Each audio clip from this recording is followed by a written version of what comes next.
ओम शांति। आज आपके सामने प्रस्तुत है अलवर राजस्थान से आरती वर्मा बहन का दूसरा अनुभव। आपने इनके पहले अनुभव को बहुत पसंद किया, तो आरती बहन ने अपने जीवन के दूसरे बहुत ही अलौकिक अनुभव हमारे साथ साझा किए हैं। तो चलिए आपको सुनाते हैं आरती बहन का स्वकथित अनुभव।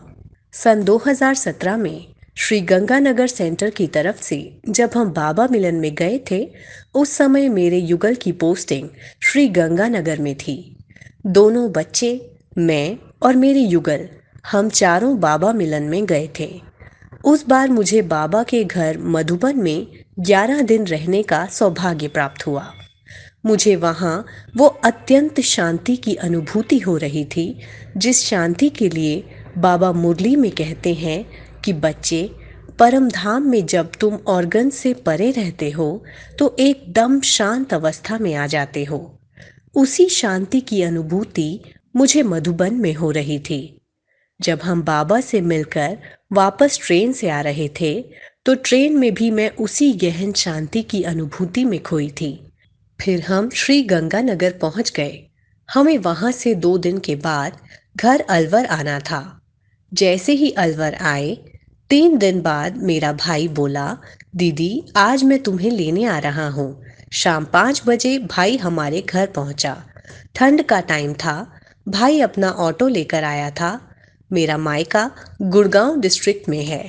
मेरा भाई बोला, दीदी अभी वापस चलेंगे। मैंने कहा ठीक है। खाना बनाने खाने में टाइम ज़्यादा हो गया था। 7:45 बज गए थे। मेरे युगल पहले ही बोल रहे थे, तुम चले जाना बच्चों को लेकर, मैं नहीं जाऊंगा। पिताजी की तबीयत ठीक नहीं है। लेट ज़्यादा होने से पिताजी ने बोला मेरे युगल को कि तुम बच्चों के साथ जाओ, टाइम ज़्यादा हो रहा है। तो युगल भी हमारे साथ आ गए थे। आगे मेरे भाई के पास बैठे थे और हम ऑटो में पीछे वाली सीट पर बैठे थे। मैंने वही शॉल ओढ़ रखी थी जो मुझे बाबा ने सौगात में दी थी। दोनों बच्चे मेरे साथ थे। मैं बीच में और दोनों मेरे साइड में थे। मैंने दोनों बच्चों को शॉल ओढ़ा रखा था। दोनों मेरे से लिपटे हुए थे। ठंड बहुत थी। जैसे ही हम तावड़ू पहुंचे, हमें 10 बज गए थे। तभी रास्ते में 3 युवक दिखाई दिए। 2 के हाथ में बंदूक थी और एक ऐसे ही था। ऑटो तेज रफ्तार में था, तो वो युवक पीछे से आवाज देने लगे, और छोटू ऑटो रोक। मेरे भाई ने ऑटो रोका तो वो तीनों ऑटो के पास आकर गाली देने लगे। बोले, हम जहाँ कहते हैं वहाँ लेकर चल। मेरे युगल और भाई बोले, ठीक है बैठ जा, तुम जहाँ कहते हो हम ले चलते हैं। उन तीनों ने शराब पी रखी थी। मेरे युगल और भाई थोड़े घबराए से लग रहे थे। मुझे रिंचक मात्र भी घबराहट नहीं हुई। मैं बाबा को बोली, बाबा इस समय जो ड्रामा में सीन है वो भी देखेंगे। और मैं निश्चिंत थी। मैं बाबा से शांति की किरणें लेकर उन आत्माओं को देने लगी कि हे आत्मा, तुम एकदम शांत हो। एक भाई ऑटो में जो बीच में पट्टी वाली सीट पर बैठा था, मैंने उसे हाथ लगाया। भाई तुम जहाँ कहोगे वहाँ छोड़ देंगे, ऐसे बोला तो वो भाई एकदम ऐसे उछला जैसे उसे करंट लगा हो और बोला, ऑटो रोको, हमें उतरना है, इसमें तो बहन जी बैठी हैं। उसने अपने दोनों साथी जो आगे बैठे थे उनसे बोला, जल्दी नीचे उतरो, इसमें बहन जी बैठी हैं। मेरा भाई ऑटो रिक्शा की रफ्तार कम करके रोकने ही वाला था कि वो चलते ऑटो से कूदने लगे। फिर मैंने बाबा का शुक्रिया किया और हम मेरे मायके पहुंच गए। मैं अपना एक और अनुभव शेयर करना चाहूँगी। बात 8 नवंबर 2022 की है। एक लड़का जिसकी उम्र 16 साल थी, उसने फांसी लगाकर सुसाइड कर लिया।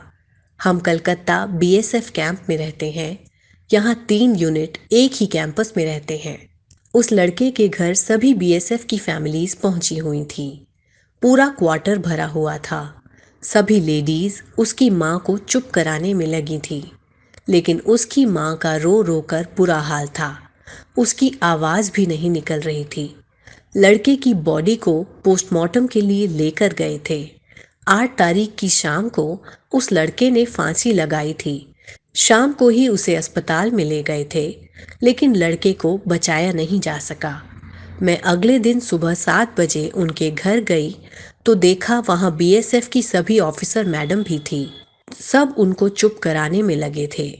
किसी के चुप कराने से भी वो चुप नहीं हो पा रही थी और जमीन पर पड़ी हुई अपने बेटे की याद में तड़प रही थी। फिर मैंने बाबा का आह्वान किया और उन्हें शांति की किरणें देते हुए उसके पास जाकर उसके सर पर हाथ रखते हुए मैंने कहा, दीदी आप बैठो, देखो आपके पास सभी आए हैं, किसी की तो बात मानो। और थोड़ा सा जोर लगाते हुए मैंने उसको बैठा दिया। फिर उसको बाबा से शक्तियां लेकर देती रही। उसके बाल बिल्कुल बिखरे हुए थे। मैंने उनके बालों को हाथों से सही करते हुए बोला, आप जरा ध्यान से मेरी बात को सुनो। हम सब आत्माएं हैं। इस शरीर के द्वारा हम धरा पर अपना अपना रोल अदा कर रहे हैं। ये संबंध हमारे स्थायी नहीं है। हम सब नाटक कर रहे हैं और कौन सा एक्टर नाटक से बाहर निकलकर दूसरे नाटक में ले लिया जाए हम नहीं कह सकते। ये सब अचानक होता है, चाहे हम लोग समझें या ना समझें, लेकिन यही सत्य है। उसको आत्मा का ज्ञान सुनाते हुए मुझे 1 घंटा हो गया और वो ध्यानपूर्वक सब सुन रही थी। वो बिल्कुल शांत हो गई थी। फिर उसको गर्म पानी के साथ बिस्किट खिलाए, पानी पिलाया। शाम को 5 बजे उनके पति अपने बेटे की बॉडी को लेकर बीएसएफ कैंप आए। उसकी माँ को उसका चेहरा दिखाया। अपने बेटे को देखते ही फिर उसका बुरा हाल हो गया। वो तड़प तड़प के रोने लगी। मुझे किसी लेडी ने फोन किया, दीदी आप जल्दी आ जाओ, वो फिर वैसे ही जोर जोर से रो रही है। मैं अपने घर से निकलते हुए शिव बाबा को साथ लेकर गई, फिर उनको चुप कराया। वहीं भीड़ में किसी ने मुझे बोला, दीदी अगर आपको ठीक लगे तो आज रात आप यहीं रुक जाओ इनके पास, क्योंकि आप ही इन्हें शांत करवा पा रही हो। मैंने बोला ठीक है। फिर मैंने उनको रात को कुछ बिस्किट खिलाए और वो सो गई। उनके पति बॉडी को लेकर वापस मॉर्चुरी चले गए। रात को 2 लेडीज भी वहां रुकी थीं। मैं शिव बाबा की याद में बैठ बाबा से शक्ति लेकर उसको दे रही थी। फिर रात लगभग 1 बजे उनके पति वापस आए। एक बहन जो मेरे साथ रुकी थी, मैंने उनसे कहा, तुम अपने घर से चाय बना लाओ। फिर उस लड़के के पिताजी को चाय बिस्किट दिए। खाने के थोड़ी देर बाद वो भी सो गए। सुबह 4 बजे उन्हें निकलना था अपने गांव जाने को। वो असम के रहने वाले थे। एक बहन ने मुझसे कहा, आप एयरपोर्ट तक साथ जाना, कहीं गाड़ी में फिर इनकी हालत गंभीर ना हो जाए। मैं भी उनके साथ बीएसएफ की मिनी बस में बैठ गई। रास्ते में मैं उस बहन को पावरफुल संकल्प करवा रही थी, जिस शरीर को आपने जन्म दिया वो आज लास्ट बार आप अच्छे से देखना।